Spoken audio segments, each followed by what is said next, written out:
Therapy in adults. We will incorporate the ICM guidelines from 2025. तो कैसा overview रहेगा कि भाई first we will discuss about fluid fundamentals कि फ्लूइड क्या होते हैं, कोलॉइड क्या होते हैं, क्रिस्टलॉइड क्या होते हैं, specialised solution. Then we will discuss the evidence based comparison. Then we will see their clinical implication and in the end we will discuss कि भाई what should be done more in future. ठीक है. तो as we know resuscitation is a ubiquitous thing in acute medicine कि क्या fluid select करे. वो हर एक हॉस्पिटल, हर एक कंट्री, हर एक स्टेट, हर एक का कुछ ना कुछ अलग अलग उसका फंडामेंटल थॉट प्रोसेस होता है. No ideal resuscitation fluid exist but emerging evidence suggest that fluid type and dose do affect patient outcome. Colloid क्या होता है? Colloids are suspensions of molecules within carrier solutions. They can not cross healthy capillary membranes due to their high molecular weight. Crystalloid क्या होता है? They are ions, solutions with ions who are freely permeable. उसमें sodium और chloride का concentration होता है, वो सबसे ज़्यादा होता है अमॉन्ग्स्ट द आयंस, और उसी की वजह से उनकी टोनिसिटी डिटरमिन होती है, वेदर इट इज़ नॉर्मोटोनिक, हाइपोटोनिक और हाइपरटोनिक. ये है एंडोथेलियल ग्लाइकोकैलिक्स लेयर, जो इसमें बाल जैसा दिख रहा है ना, ये this is the glycocalyx layer, जो ऊपर हेल्दी है और नीचे अनहेल्दी है. ठीक है. So it's a web of membrane bound glycoproteins and proteoglycans in the endothelial cells. It functions as a determinant of membrane permeability in various vascular organ systems, and damage to this layer is called leakiness of the system, or which leads to interstitial edema, especially in inflammatory conditions which include sepsis also. तो ये जो है ये damage हो जाती है, तो नीचे वाले जैसा हो जाता है, बाल कम हो जाते हैं, तो उससे लीकी कैपिलरीज होती है और उसके वजह से वेसल्स में से फ्लूइड बाहर जाके इंटरस्टिशियल एडिमा होता है. अभी क्रिस्टलॉइड के बारे में और डेप्थ में जाए तो crystalloids are water based solutions which contain sodium, potassium, calcium, chloride, और ये सब आयंस हो सकते हैं इन डिफरेंट कॉम्बिनेशन. उसका गोल ये है कि they want to make it closer to the plasma, कि जब वो दो तो आप प्लाज्मा ही रिप्लेस कर रहे हो एक तरह से. तो उसका फंडामेंटल ये है. They are freely permeable across capillary membranes with osmolarity 250 से लेकर 320 तक हो सकती है, depending on which type of colloid it is. Volume of distribution क्या होता है कि जब आप कोई कोलॉइड फास्ट देते हो तो only 25% remain intravascular at the end of 1 hour, कि वो 75% बाहर चला जाता है. So redistributes to the interstitial space due to the Starling forces. So we require 3 to 4 times the volume of colloid. अगर आपका 1 लीटर ब्लड लॉस हो गया और आपको उसको रिप्लेस करना है तो वो आप 1 लीटर ब्लड से कर सकते थे, पर अगर ब्लड से नहीं कर रहे हो, ब्लड नहीं मिल रहा है, तो आपको 4 गुना तक कोलॉइड क्रिस्टलॉइड देना पड़ सकता है to get the same haemodynamic effect, है ना. 1 लीटर ब्लड लॉस के सामने 1 लीटर एल्ब्यूमिन तो नहीं देंगे, तो वो उस तरह से कोलॉइड को वो नहीं करेंगे, बट उतना ब्लड जितना इफेक्ट लाने के लिए you need to give 3 to 4 times crystalloid. Primarily this rapidly expand the extra cellular fluid compartment, जिसमें वेसल भी आ गई, इंट्रावास्कुलर भी आ गया और एक्स्ट्रा वास्कुलर भी आ गया, है ना, extra cellular. And ideal for dehydration but less effective for hypovolaemic shock, because वो वेसल से बाहर निकल जाएगा, तो हाइपोवोलेमिक शॉक में नहीं काम आएगा. बट डिहाइड्रेशन तो सभी जगह का होता है, इंट्रा सेल्यूलर, एक्स्ट्रा सेल्यूलर, उसमें crystalloids will work. Half life in circulation is 20 to 30 minutes, इसीलिए धीरे धीरे करके वो इक्विलिब्रिएट हो जाते हैं और एक्स्ट्रा वसेट हो जाते हैं. फिर उसमें आएगा आइसोटोनिक सेलाइन और 0.9% सेलाइन. It contains 154 MEq of sodium and 154 MEq of chloride. So osmolarity कितनी हुई उसकी? 308, दोनों को ऐड कर दो, और कुछ उसमें इलेक्ट्रोलाइट नहीं होता. pH is 5.7 which is highly acidic. Plasma pH is 7.4. Volume क्या है उसका, जो हमने बताया कि 1 litre of normal saline adds 275 ml to plasma and 825 ml to interstitial fluid.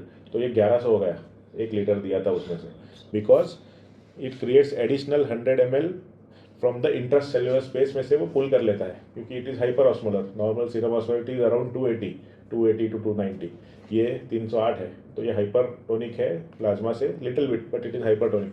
तो 1 लीटर दिया तो वो इंट्रासेल्युलर डिहाइड्रेशन कर सकता है, मतलब कि वो 1 लीटर से 1100 जितना उसका इफेक्ट होगा. It can cause interstitial edema. Highest amongst crystalloids can cause hyperchloremic metabolic acidosis because chloride is high and its pH is acidic, and it may decrease renal perfusion. So we will discuss a bit more in further slides. फिर आता है dextrose normal saline. तो dextrose normal saline में sodium और chloride तो same ही रहता है, उसमें 5% डेक्सट्रोज ऐड हो जाता है. 5% डेक्सट्रोज का मतलब है 50 ग्राम पर लीटर, है ना, और अगर वो 500 ml का हुआ तो 25 ग्राम पर लीटर. उसी का इक्विवेलेंट होता है 5% D5, उसमें भी 25 ग्राम होता है 500 ml में। उसी का इक्विवेलेंट होता है 25% डेक्सट्रोज, जिसमें 100 ml में 25 ग्राम होता है D25, ठीक है। और इसमें तो डेक्सट्रोज भी है और NS भी है, तो ये दोनों की वजह से उसकी ऑस्मोलरिटी बढ़ जाती है। इस osmolarity is 559 instead of 308, so it is much more hypertonic and it's pH is also acidotic 4.5 to 5। Initially इसको भी जब देते हैं तो विद इन 1 आवर में आपका सारा ग्लूकोज मेटाबोलाइज हो जाता है, तो बचता है सोडियम क्लोराइड, जो कि सोडियम क्लोराइड की तरह ही बिहेव करेगा। तो उसमें से फिर वो 25% इंट्रावास्कुलर, 75% इंटरस्टिशियल। क्लिनिकली कोई ऐसा पेशेंट मिले कि जिसको हाइपोग्लाइसेमिया भी है और हाइपोनेट्रेमिया भी है या ऐसा, तो उसमें आप उसको DNS को कंसिडर कर सकते हो। तो clinical utility is very limited. ऐसे पेशेंट अपने 100 में से शायद 2 ही पेशेंट ऐसे हो कि जिसमें आपको DNS देना पड़े, ठीक है। Not effective for significant volume resuscitation, क्योंकि कोई भी क्रिस्टलॉइड जो है वो लार्ज वॉल्यूम में इंटरस्टिशियल में जाएगा। It may cause hyperglycemia because of the sodium content, which may worsen cerebral edema in brain injury। तो इसलिए हाइपरग्लाइसेमिया होने वाली जो चीज़ें हैं उसमें ध्यान रखना है। ब्रेन इंजरी वाले पेशेंट्स को डेक्सट्रोज कंटेनिंग फ्लूइड देने में थोड़ा कॉशियसली देना है। It is contraindicated in severe hypernatraemia which is obvious. फिर आता है उससे थोड़ा अगर बेटर सोचे तो dextrose with half normal saline. इसमें सोडियम और क्लोराइड का हाफ होता है 77 मिली इक्विवेलेंट ईच, और डेक्सट्रोज उतना ही होता है 5%, ठीक है। तो इट इज़ इनिशियली हाइपोटोनिक, उससे उसकी ऑस्मोलिटी भी कम है 280, बट आफ्टर ग्लूकोज मेटाबॉलिज्म तो उसके बाद तो और हाइपोटोनिक हो जाता है। तो it is basically a hypotonic solution. It is ideal for hypernatraemia with dehydration and maintenance fluid in patient who need both free water and sodium. किसी का सोडियम भी देना है, साथ में फ्री वाटर भी देना है, थोड़ा ग्लूकोज भी देना है, तो एटलीस्ट DNS से इसका एप्लीकेशन मुझे थोड़ा ज़्यादा लगता है। It can also worsen hyponatraemia, it is not suitable for volume resuscitation. तो लार्ज वॉल्यूम देने में तो DNS भी अच्छा नहीं है, हाफ DNS भी अच्छा नहीं है, NS फिर भी ठीक है ना। दूसरा आता है रिंगर्स लैक्टेट। रिंगर्स लैक्टेट में क्या होता है कि सोडियम 130 होता है, क्लोराइड 109 होता है, पोटेशियम 4 होता है, कैल्शियम 3 होता है, and lactate as a buffer 28 होता है, ठीक है। जो भी बफर होता है ना, वो बफर फ्लूइड का शरीर में जाके बाइकार्ब में कन्वर्ट हो जाता है, तो विच helps in correcting the pH। तो इसमें इस फ्लूइड में बफर इज लैक्टेट, इसका नाम रिंगर्स लैक्टेट है, ठीक है। इसके एडवांटेज क्या है कि इसका chloride level is physiological, body में भी 110 के आसपास होता है, तो एटलीस्ट इट इज़ नॉट हाइपरक्लोरेमिक। दूसरा कि it reduces the risk of acidosis. Limitation क्या है कि भाई इसमें कैल्शियम होता है, तो ब्लड ट्रांसफ्यूजन के साथ दिया तो it can chelate and crystallise the calcium, तो वो एक थोड़ा रिस्ट्रिक्शन है। दूसरा hyperlactataemia in patient with severe liver failure और प्रोफाउंड शॉक, तो ऐसे वाले पेशेंट को नहीं देंगे। हाँ, और गंदे वाले शॉक वाले पेशेंट को नहीं देंगे। आधा 1 लीटर दे सकते हो आप, पर ऐसे जम के 2 लीटर 30 ml पर केजी जो बोलते हैं ना सेप्टिक शॉक में, वैसा नहीं दोगे, 1-2 पॉइंट दे सकते हो, 1-2 पॉइंट आप दे सकते हो, ठीक है। तो दैट इज़ द लिमिटेशन। और ये उसमें दूसरा क्या होता है कि इसमें इसकी सीरम ऑस्मोलिटी 273 है, which is lower than plasma, तो ये आइसोटोनिक भी नहीं है, ये लिटिल बिट हाइपोटोनिक है, तो ये भी परफेक्ट नहीं है। सेरिब्रल इडीमा या ऐसा कुछ डाउट है तो उसमें भी हाइपोटोनिक सॉल्यूशन नहीं देंगे, है ना, क्योंकि उससे सेरिब्रल इडीमा वर्सन होगा। All the fluid will enter the cerebral cells which will worsen the cerebral oedema, so it should be isotonic या प्रेफरेबली हाइपरटोनिक, है ना। फिर आते हैं balance salt solution Ringer's lactate के बाद। एक तरह से रिंगर्स लैक्टेट भी कुछ हद तक बैलेंस सॉल्ट सॉल्यूशन ही है, बट अभी इसमें और एडवांसमेंट हुआ तो they made crystalloids which closely mimic human plasma electrolyte composition with normal pH with improved physiological effects. तो इसमें सोडियम हो सकता है 130 to 140, पोटेशियम 4 to 5, मैग्नीशियम हो सकता है, कैल्शियम हो सकता है, क्लोराइड हो सकता है, with balanced anion gap and pH of 7.4, है ना। इसके एग्जांपल में क्या आता है जो हम यूज़ करते हैं, प्लाज्मालाइट आता है, कैबिलाइट आता है, स्टीरोफंडिन आता है, नॉर्मल सॉल्ट तो अपने यहाँ पे नहीं मिलता। तो रीनल बेनिफिट इसका ये होता है कि हाइपरक्लोरेमिक जो उसके वजह से साइड इफेक्ट्स होती है वो इसमें नहीं होती। So this preserves the renal blood flow, maintaining the efferent arterial dilatation and reduces the risk of hyperchloraemic acidosis. तो कंपेयर टू द NaCl, तो ये किडनी के लिए इट इज़ बेनिफिशियल। उसमें बफर में एसीटेट हो सकता है which is converted by muscle tissue, gluconate हो सकता है which is converted in multiple ways, और मेलिएट हो सकता है which is converted to instead of lactate for liver patients. So bicarb level भी मेंटेन करने में हेल्प करता है। यूज़ हो रहा है वो ग्लूकोनेट वाला, हाँ, कोई भी यूज़ करो मतलब, पर स्पेशली लिवर फेलियर वालों को लैक्टेट वाला देने में थोड़ा कंसर्न। लैक्टिक एसिडोसिस है सेप्टिक शॉक की वजह से, तो आरएल देना कॉन्ट्राइंडिकेटेड नहीं है, लेकिन नहीं देते। नहीं दो, एक आध दो तो चलेगा, पर मतलब ऐसे लार्ज वॉल्यूम में आरएल मत दो, तो बैलेंस सॉल्ट सॉल्यूशन दो।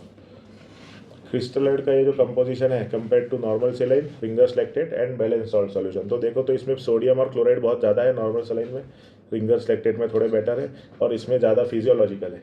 So it is very close to Ringer's lactate with additional calcium magnesium buffer is different, pH is more neutral, osmolarity is mimicking that of plasma, and only disadvantage is cost कि जो अपने यहाँ पे थोड़ा महंगा है। थोड़ा नहीं, अपने यहाँ पे जैसे एक ये नॉर्मल सलाइन होगा तो शायद 50-60 रुपए का होगा, रिंगर्स लैक्टेट होगा वो शायद 10 रुपए और ज़्यादा होगा, ये 400 रुपए के आते हैं, तो they are almost 8 to 10 times expensive. ये इसका फोटो खींच लो क्योंकि ये फर्स्ट क्वेश्चन पूछते हैं। ये मैं आपको शेयर कर दूंगा, फर्स्ट क्वेश्चन है ये मैंने कर चुका हूँ मैं ऑलरेडी आपको शेयर, ये वो एक ग्रुप है हमारा उसमें, ठीक है। So physiological pH fluids and hypertonic saline, तो प्लाज्मा लाइट का पीएच नॉर्मल है as we discuss, hypertonic saline में 3, 5, 7.5 वगैरह हो सकते हैं। उसको ये लोग ऐसे देखते थे पहले कि भाई स्मॉल वॉल्यूम दे दिया तो रैपिडली फ्लूइड एक्सपांड हो जाए at the expense of interstitial and intracellular volume, तो वो उसका थोड़ा रोल होता था।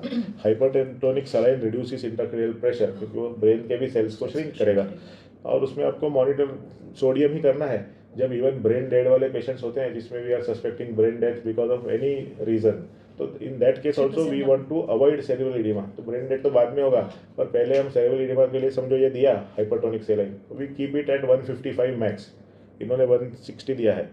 जब मैनिटॉल देते हो आप, तो मैनिटॉल से भी आपका गोल क्या होता है मैनिटॉल में, कि serum osmolarity should not exceed 320, तो ये 160 भी 320 के इक्विवेलेंट है।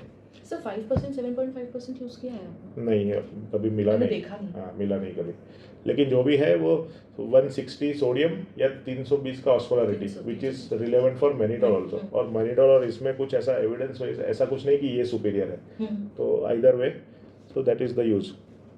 फिर कोलोइड में क्या आता है, प्रैक्टिकली 3 टाइप के कोलोइड अपने को दिखते हैं यहाँ पे हॉस्पिटल में।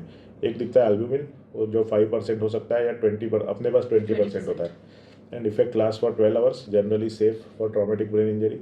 दूसरा होता है hetastarch 6% with higher colloidal oncotic pressure than albumin, but उसमें थोड़े प्रॉब्लम्स है जो आगे भी डिस्कस करेंगे। फिर होता है डेक्सट्रांस, तो 10% डेक्सट्रांस, 40% डेक्सट्रांस, तो ये वास्कुलर सर्जरी वाले यूज़ करते थे बहुत साल पहले, जो कि आजकल नहीं रिकमेंड होता, अपने यहाँ पे नहीं करते, और लिटरेचर भी उसको ज़्यादा सपोर्ट नहीं करता। They interfere with blood grouping cross matching, they can cause renal injury, and the evidence is not that of any benefit in improving the blood supply। तो कोलोइड में प्रैक्टिकली एल्ब्यूमिन ही बचता है, तो एल्ब्यूमिन की बहुत rich history है 1941 से चालू करके 1998 में एक कॉकरेन रिव्यू आया था, तो उन्होंने सजेस्ट किया था कि भाई एल्ब्यूमिन इंक्रीज मॉर्टेलिटी, इसलिए लोगों ने एकदम से यूज़ करना बंद कर दिया।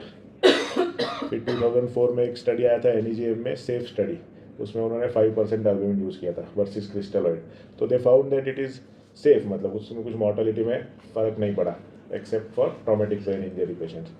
फिर आया एक और पेशेंट आया, उसमें इसी के सब एनालिसिस में, सब ग्रुप एनालिसिस में आया कि भाई albumin in traumatic brain injury may be harmful. फिर अल्बियोस स्टडी आया 2014 में, इन्होंने 20% एल्ब्यूमिन यूज़ किया था, तो they also showed no overall mortality benefit in severe sepsis, but it did improve outcomes in septic shock subgroup. फिर एक और ट्रायल चल रहा है जिसका अभी रिजल्ट नहीं आया है, but it is on going, and 2023 में अपडेटेड गाइडलाइंस आए थे एल्ब्यूमिन के लिए कि भाई देना नहीं देना क्या करना, तो उसका हमने एक सेपरेट वो बनाया है कि एल्ब्यूमिन देना नहीं देना, कब देना और क्यों नहीं देना, ठीक है। So if you compare crystalloids versus albumin, crystalloids are suggested, this is from the Cochrane review and even from the European guidelines, crystalloids are suggested over albumin for initial resuscitation for critically ill patients.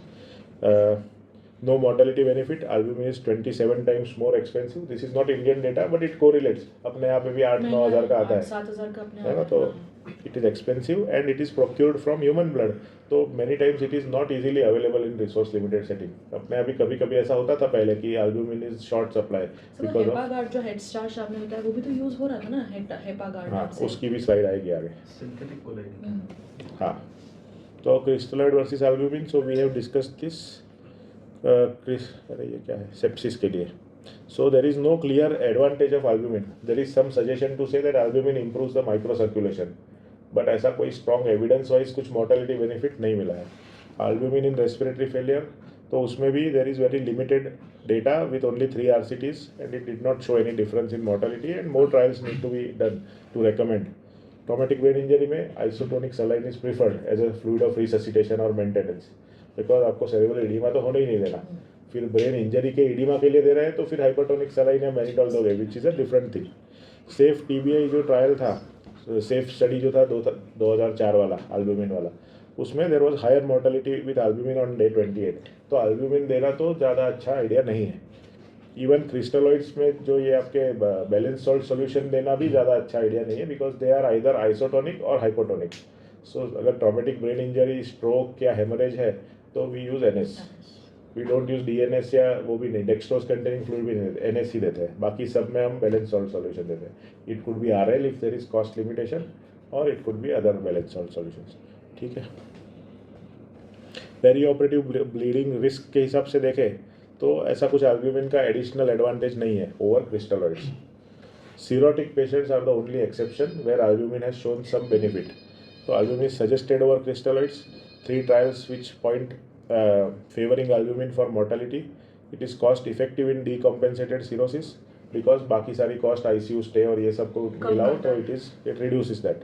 And added benefit जो antioxidant, anti-inflammatory, toxin binding properties. So for large volume paracentesis and for HRS, ये दोनों में ही आपको albumin देते हैं, है ना. उसी में उसका इंडिकेशन है, strong indication. So now if you see general critical ill में we prefer crystalloids over albumin. Sepsis में we prefer crystalloids over albumin. Respiratory failure में कुछ डेटा नहीं है तो we prefer crystalloids over albumin. Traumatic brain injury में not crystalloids, only saline over albumin.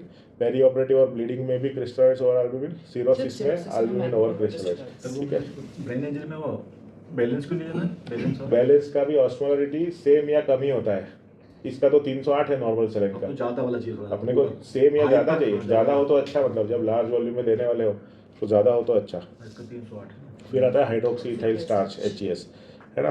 तो HES के मल्टीपल RCTs हुए थे 10-12 साल पहले ही उसकी कवर खुद चुकी थी. ये तो just for academic discussion. So multiple RCTs demonstrated 1.2 to 1.7 times higher mortality in critically ill patients with sepsis when they gave hydroxyethyl starch as a resuscitation fluid. फिर उससे 21% relative increase in renal replacement therapy requirements. तो kidney injury करता है.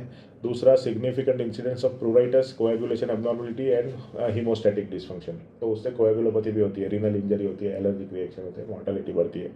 And it persist for month in the reticular endothelial tissues leading to potential long term complications. तो मैं तो चाहता हूँ कि अपने ICU में दिखे ही नहीं, पर कभी कभी दिख जाता है, ऐसे कोई दिलवा देता है एक आध, पर एक से ज़्यादा तो हम वैसे भी नहीं देते, पर हम चाहते हैं कि हम दे ही नहीं. एक जेलोफ्यूसिन आता है, जेलेटिन, वो भी इसका कोलोइड का ही एक वो है, मतलब वो भी हम नहीं चाहते कि हमको दिखे भी बिल्कुल. ठीक है. So balance versus crystalloids in general population of patients. तो जनरली देखा जाए तो balance crystalloids are suggested except for your traumatic brain injury और ब्रेन वाले पेशेंट्स को. ठीक है. लोअर क्लोराइड कंटेंट जो होता है वो हाइपरक्लोरेमिक एसिडोसिस और AKI को प्रिवेंट करता है. लिमिटेड बैलेंस क्रिस्टलॉइड्स है तो क्या करें, किस में प्रायोरिटी दे. तो patients who require large volume उसको बैलेंस क्रिस्टलॉइड देना चाहिए. विथ हाइपरक्लोरेमिया अगर है शुरुआत में ही और एसिडोसिस है तो उसमें NS की जगह बैलेंस क्रिस्टलॉइड प्रेफर करना चाहिए. ठीक है. और सलाइन के अल्टरनेट में कब दे, आइसोटोनिक सलाइन में भी preferred with hypochloraemic patient, metabolic alkalotic patients और where balance salt solutions are unavailable और अनअफोर्डेबल, है ना. ठीक है. So fluid choice in sepsis, balance versus saline. तो balance crystalloids are preferred. SMART trial एक हुआ था, उसमें आया था कि भाई 2.5% absolute mortality reduction for septic patients with balance salt solutions. Physiologically क्या होता है कि लोअर क्लोराइड जो हमने डिस्कस किया, which helps in hyperchloraemic acidosis and inflammation and organ dysfunction जो है उसको वो रिड्यूसेस द चांसेस. ठीक है. और रीनल आउटकम्स भी उसमें बेटर थे. Make 30 major adverse kidney events तो वो कम हुए थे. ठीक है. ट्रॉमेटिक ब्रेन इंजरी में भी अब डिस्कस कि 308 वाला जो है वर्सेस प्लाज्मा की ऑस्मोलिटी, तो हायर ऑस्मोलिटी वाला प्रेफर करना है तो नॉर्मल सलाइन प्रेफर सब है. इसमें भी सब ग्रुप एनालिसिस में आया था कि TBI वालों में अगर बैलेंस सॉल्ट सॉल्यूशन यूज़ किए तो इट इंक्रीज द मोर्टेलिटी, तो वो नहीं करना है अपने को. ठीक है. किडनी इंजरी में क्या होता है कि भाई स्मार्ट और सॉल्टेड 2 ट्रायल आए थे 2020 के आसपास आए थे, तो 15% risk in reduction in major kidney events at 30 days with balance solutions, 1.1% absolute reduction in new RRT requirement with balance salt solutions and 2.9% absolute reduction in persistent kidney dysfunction in high risk patient जिनका baseline creat ज़्यादा था। तो kidney के लिए balance salt solutions are better. Kidney injury है तो उसको कम करता है, RRT की रिक्वायरमेंट कम करता है और CKD वालों को भी हेल्प करता है। हाइपरक्लोरेमिक मेटाबॉलिक एसिडोसिस जो है उससे रीनल वेजोकॉन्स्ट्रिक्शन होता है, रीनल ब्लड फ्लो कम होता है, GFR कम होता है और ट्यूबुलो ग्लोमेरुलर जो फीडबैक रेगुलेशन है वो भी खराब होता है। तो in that way it affects the kidneys. तो अभी आपको समझ आ रहा होगा, मतलब कि सभी में अपने को बैलेंस क्रिस्टल्स यूज़ करना है, खाली सीरोटिक्स में एल्बुमिन यूज़ करना है और ट्रॉमेटिक ब्रेन इंजरी में नॉर्मल सलाइन यूज़ करना है। नो ट्रॉमेटिक ब्रेन इंजरी में नॉर्मल सलाइन यूज़ करना है ना? नहीं क्यों? अभी तो बताया। हाइपरटोनिक दे रहे थे ना। अरे रिससिटेशन और हाँ। मेंटेनेंस की बात कर रहे हैं। हाँ। हाइपरटोनिक तो उसका तो अलग ही यूज़ है, पर normal saline over balance salt solutions है ना। तो अभी इम्प्लीमेंटेशन क्या है कि भाई पेशेंट के सारे फैक्टर देखो, आप जो भी फ्लूइड दे रहे हो उसका रिस्पांस देखो, क्लोराइड लेवल चेक करो, एसिड बेस लेवल्स चेक करो, हीमोडायनेमिक वो चेक करो to guide your fluid therapy. Resource stewardship करो कि एल्ब्यूमिन अगर आपके पास लिमिटेड है तो reserve it for cirrhotic patients, सभी में रूटीनली मत चालू कर दो। And consider availability, cost constraints, local practices when implementing guidelines. अभी आते हैं कि सेप्सिस पे थोड़ा इंडिविजुअल शॉक्स को देखते हैं। तो सेप्सिस में चालू रखो ना मैं। हाँ, सेप्सिस में there are 4 phases of resuscitation. Initial phase is the salvage phase, then optimisation phase, stabilisation phase and recovery phase. तो साल्वेज फेज में क्या होता है कि 30 ml पर kg over first 3 hours, targeting MAP of more than 65। ये तो surviving sepsis के टाइम से आता था, तो ये सबको पता है कि मतलब 60-70 किलो का है तो 2 लीटर फ्लूइड तो दे ही दो पहले 3 घंटे में, है ना, complete with in 1 to 3 hours. उसके बाद के जो फर्स्ट 24 आवर्स का जो पीरियड है दैट इज ऑप्टिमाइजेशन फेज, जिसमें आप पेशेंट के पैरामीटर देखो which can be SVV, PPV या स्टैटिक पैरामीटर्स लाइक CVP। वो देख के आप डिसाइड करो कि और कितना फ्लूइड देना with feedback from the urine output and lactic acid clearance. उसके बाद 24 घंटे से 48 घंटे का फेज आता है स्टेबिलाइजेशन फेज। इसमें आप ज़्यादा पॉजिटिव मत होने दो, rather keep them in equal और even negative based on how they are doing. And then comes recovery phase beyond 48 hours, where active de-resuscitation using diuretics or renal replacement therapy may be needed। कि उसमें आपको अभी fluid जो बहुत aggressively शुरुआत के 3 घंटे में, फिर थोड़ा कम करो फर्स्ट 24 आवर्स में, फिर इक्वल बैलेंस तक जाओ और फिर तो रादर उसको कम करते जाओ। रोज का रहता है क्या है? रोज ट्रायल। रोज ट्रायल ऑप्टिमाइजेशन स्टेबलाइजर फिर ये हाँ, वाला हाँ। रोज रोज कहाँ लिखा है? ना, ऐसा नहीं, कुछ ऐसा लिखा अच्छा नहीं। कोई हाँ। चीज है। हाँ, मतलब होगा यार, देखो अभी बहुत सारे ट्रायल होते हैं तो I don't remember. Severe sepsis. फिर आता है कि भाई इनिशियल फ्लूइड रेसिस्टेंट 30 ml पर kg IV crystalloids based on the context. अगर कार्डियो लो कार्डियक फंक्शन वाला पेशेंट आता है आपके पास कि EF 20% विद सेप्सिस या लूज मोशंस, तो उसको भी अपने को थोड़ा तो फ्लूइड देना है। ऐसा नहीं कि उसको फ्लूइड ही नहीं देना, शायद 30 की जगह पे 10 दो या 5 दो, पर कुछ तो 250 ml 500 ml ऐसे एलिकोर्स में बढ़ाते जाओ। Adjust the volume based on sepsis origin, cardiovascular comorbidities, fluid losses. Recognize that one size does not fit all। एक ही वो बिठा के सबके उसमें नहीं अप्लाई कर सकते ना। Evaluate fluid responsiveness before additional crystalloids as individuals requirements may vary।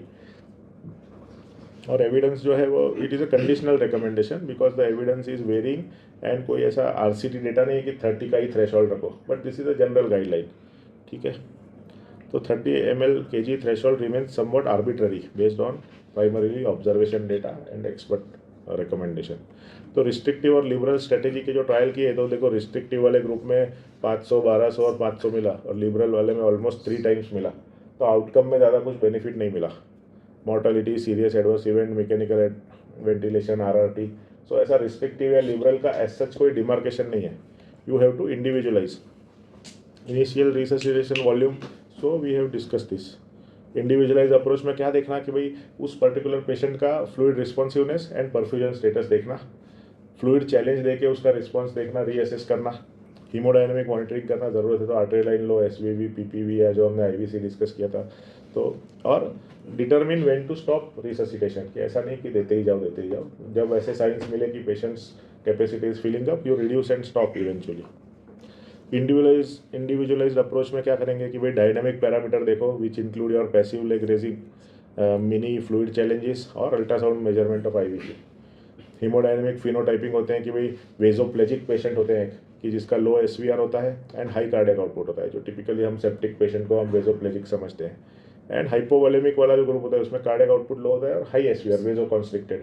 तो एडवांस मॉनिटरिंग से ये समझो vasoplegic patient benefit more from norepinephrine. ये वेजोप्लेजिक मतलब कि उसका अगर वीनस कैपेसिटेंस ही बढ़ गया है तो उसको आप 3 लीटर एक्स्ट्रा फ्लूइड दे दोगे तो भी वो वेजोप्लेजिक ही रहेगा, तो उसमें simultaneously norepinephrine has to be considered, है ना। परफ्यूजन टारगेट देखो कि भाई lactate clearance by more than 10% in 2 hour period, या SCVO2 है तो 70 से ऊपर आता है कि नहीं, capillary refill less than 3 seconds है कि नहीं, आउटपुट मेंटेन हो रहा है कि नहीं। So based on all this you individualise. I will share this PPT with you, ठीक है।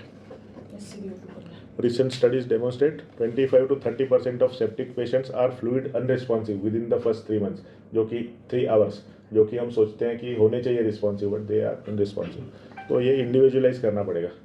फिर आता है हेमोरेजिक शॉक। हेमोरेजिक शॉक में अगर पेनिट्रेटिंग ट्रॉमा है तो परमिसिव हाइपोटेंशन की systolic of 80 to 90 unless the trauma includes brain also. तो ब्रेन के लिए आपको मैप थोड़ा हायर रखना पड़ेगा। बाकी सब कि अगर जब तक हीमोस्टेसिस नहीं अचीव करते और BP बढ़ाओगे तो ब्लीडिंग और बढ़ेगी, ठीक है। Target systolic 80 to 90, MAP 50 to 70 until haemorrhage control. Exception is only traumatic brain injury where you will have higher targets, ठीक है।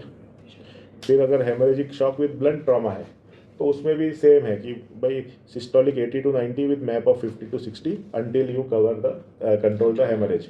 एंड इसमें भी लिमिटेशन यही है कि आपको ब्रेन इंजरी है तो फिर you have to keep higher targets. Clinically जब डैमेज कंट्रोल रिससिटेशन करते हैं तो वी गिव 1:1:1, एक पैक्सेल, एक FFP और एक RDP in that range when the patient is losing blood very fast. So you replace blood in form of all the components, ठीक है। Early tranexamic acid injection and transition to goal directed therapy after bleeding is controlled. तो अगर blood loss ही हो रहा है तो उसको आपको ब्लड से रिप्लेस करना पड़ेगा।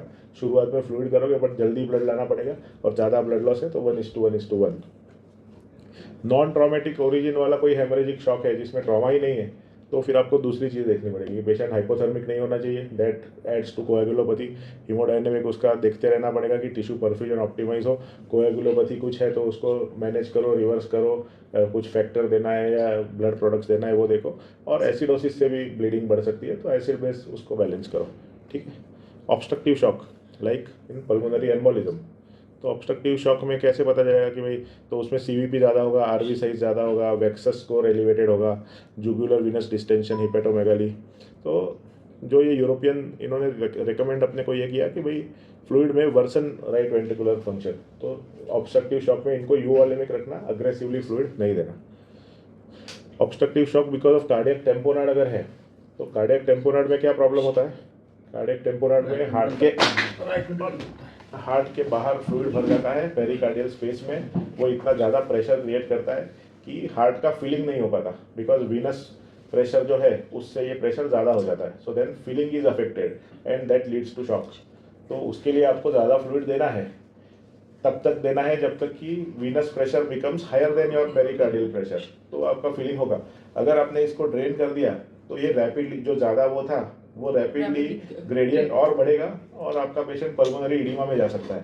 सो you have to give cautious fluid challenges to this patients and if you are planning to decompress that then you have to do slowly. And उस टाइम पे आपको फ्लूइड बैलेंस का ध्यान रखना है कि ऐसे एकदम से वो पल्मोनरी इडिमा में जा सकता है, ठीक है। तो लेफ्ट साइडेड फेलियर या कार्डियोजेनिक शॉक है तो ऑब्वियसली अपने को पता है कि फ्लूइड ओवरलोड नहीं करने देना, इंडिविजुअल नीड के हिसाब से देना, एडवांस हीमोडायनेमिक्स देखना, and focus on inotropes, vasopressors and mechanical support early, then just keep giving fluids. ARDS है तो क्या, ARDS के सब टाइप्स होते थे कि भाई hypo inflammatory phenotype and hyper inflammatory phenotype, type 1 and type 2। So hypo inflammatory वालों में there are better outcomes with fluid resuscitation, hyper inflammatory वालों में कंजर्वेटिव अप्रोच। एंड बायोमार्कर्स से आपको पता चलेगा कि भाई बायोमार्कर्स बढ़े हुए हैं तो वो हाइपर इन्फ्लामेटरी है, IL-6, IL-8, TNF। और एविडेंस इज़ वेरी लिमिटेड क्योंकि 2-3 ही RCTs हुए हैं, उसमें भी कुछ 150 या 200 ही पेशेंट है सारे मिला के, तो ऐसा मतलब कोई स्ट्रॉन्ग एविडेंस नहीं है। पर कॉमन सेंस से जो आपको लगता है, दिखता है, तो every time you have to keep evaluating. ऐसे ट्रायल ज़रूर हुए हैं कि भाई फैक्ट ट्रायल था एक, कि जिसमें आपको you keep restrictive strategy and it was PCWP guided, but basically it showed that restrictive strategy improves oxygenation, it did not show mortality benefit. तो ARDS वाले में ऑक्सीजनेशन इंप्रूव हुआ तो भी एक वो अच्छी बात है, तो we generally avoid keeping them in higher positive fluid balance. तो रिकमेंडेशन क्या है कि sepsis initially up to 30 ml पर kg ऑफ क्रिस्टोलाइट्स, सेप्सिस के ऑप्टिमाइजेशन फेज में individualised approach, penetrating and blunt trauma में restrictive strategy, non traumatic haemorrhage में दूसरे जो एसिडोसिस, कोएगुलेशन और ये सारे पैरामीटर्स देख के उस हिसाब से। ठीक है, अभी तो ये ख़त्म हो गया है। अभी फ्यूचर रिसर्च में क्या कर सकते हैं कि एक तो ये RCTs करके 30 ml पर kg का जो नंबर है उसको हमको और फाइन ट्यून करना चाहिए। दूसरा कि high risk groups like heart failure, kidney disease, cirrhotics, malnourished patients, उसमें भी फ्लूइड स्ट्रेटेजी डिटरमिन करने के लिए वर्क करना चाहिए। ARDS वाला डेटा बहुत लिमिटेड है, उस पर काम करना चाहिए कि भाई क्रिस्टलॉइड, एल्ब्यूमिन, रिस्ट्रिक्टिव और लिबरल, एंड इंडिविजुअलाइज अप्रोच पे काम करना चाहिए कि भाई फिनोटाइप ड्रिवन, कि इसका ऐसा मैनिफेस्टेशन है तो this type of phenotype requires more और less fluids, so that's what we need to work on. और ये this is on a lighter note कि in the future there may be AI fluid whisperers, there may be algorithms which might know your need of fluids before you do. Your smartwatch may order saline while you are still feeling fine, or personalized crystalloids could match your unique electrolyte fingerprint, and you get a message, would sir prefer 2023 balanced solution with a hint of magnesium. And there is endothelial dating service, that finding the perfect fluid vessel match might become medicine's most important relationship status. It's complicated, won't cut it anymore. So I hope it is useful, and अगली बार फिर से कुछ और बात करेंगे।